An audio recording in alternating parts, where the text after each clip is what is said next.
I'm Jodi Dansingburg. I'm a volunteer with the Winona County Historical Society. I serve on their board, and I'm also the director of a rural elementary school in a southeastern corner of Winona County. I am showing people around this one-room country schoolhouse that's located now at the Winona County Fairgrounds. It was moved a few miles from a little north of the town of St. Charles here, and it's a good example to the folks visiting of what a one-room country schoolhouse would have been like. Country schools in this part of the United States, the first ones were built in the vicinity of the late 1850s, so just when the earliest of European settlements would have been arriving. And then they were in use in some communities through the middle of the 1960s. So there will be people coming to visit today who did attend a country school when they were children, people in their 60s, 70s, and 80s that would have gone to a schoolhouse like this yet. And so there's obviously, in the course of a century of one-room schoolhouses, things changed over time. But it would have been typical that a schoolhouse might have been, at one time in our county there was about 110 of these country schoolhouses. So the schoolhouses may have been 4 to 5 miles apart from each other and within walking distance of the children who attended.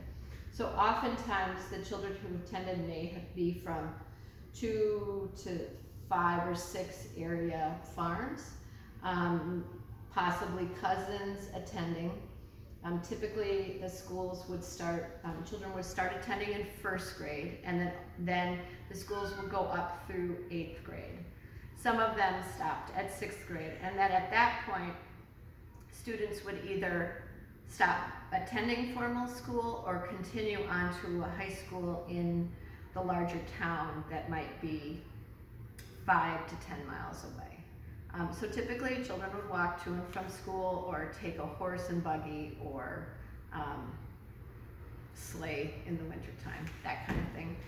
The teacher typically would stay, especially in the older days, say maybe before 1950, would often stay with each family whose children were attending the school. So typically a single younger woman would stay a month with each family and kind of rotate through the families whose children she was teaching. So that was kind of part of her payment, was the room and board. In the earlier days, once a teacher was married, she could no longer teach in the school. But as time went on, some would return to teaching after they were married. So in the way this schoolhouse is arranged, the younger students would sit closer to the front, and the size of the desks gets larger as you go back. So the way the classes would have been run would have been each grade would have had individual lessons. With a grade would be brought to the front of the room, the teacher would instruct them on a math lesson, a spelling lesson, a social studies or history lesson. They would be given some work, they would go back to their desks, and then the next grade would come up.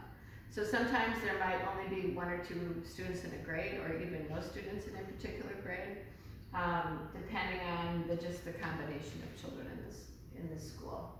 The children did have to assist with the basic operation of the school, so typically the older children would help split wood and cut wood. This is an example of a wood stove that would keep the schoolhouse warm in the wintertime. There's a protective covering around it to keep the children from being burned, and then in the interior you can see the wood stove. So the older children would have had to help cut, or at least split the wood, and carry it in and get the fire started, which was also, the teacher was responsible for that as well, with the older children assisting her. To get the schoolhouse warm in the colder months.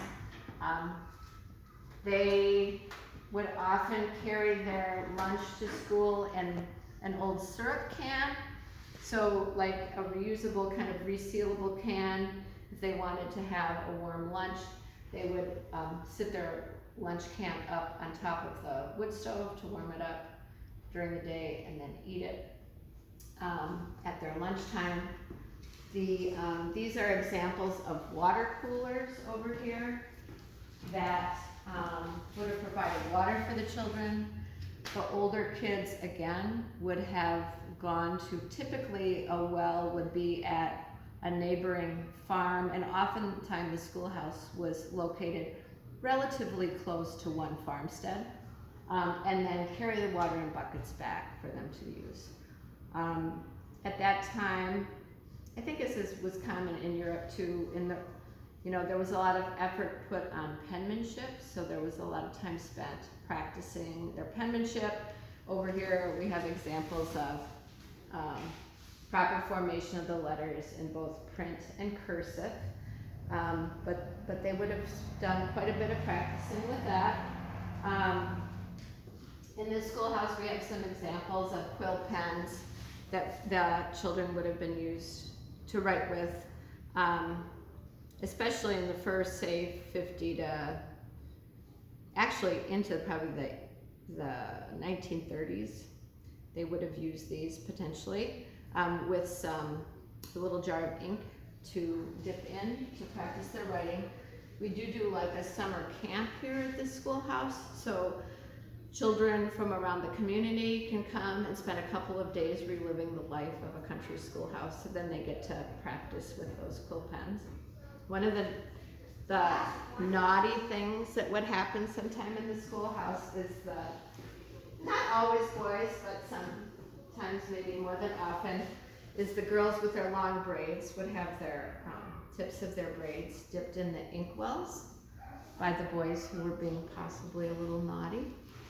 That is one of the many stories that visitors here who remember going to these country schoolhouses have shared. They had outhouses that they would use to go to the bathroom in, and another form of mischief that sometimes happened was the tipping over of the outhouse.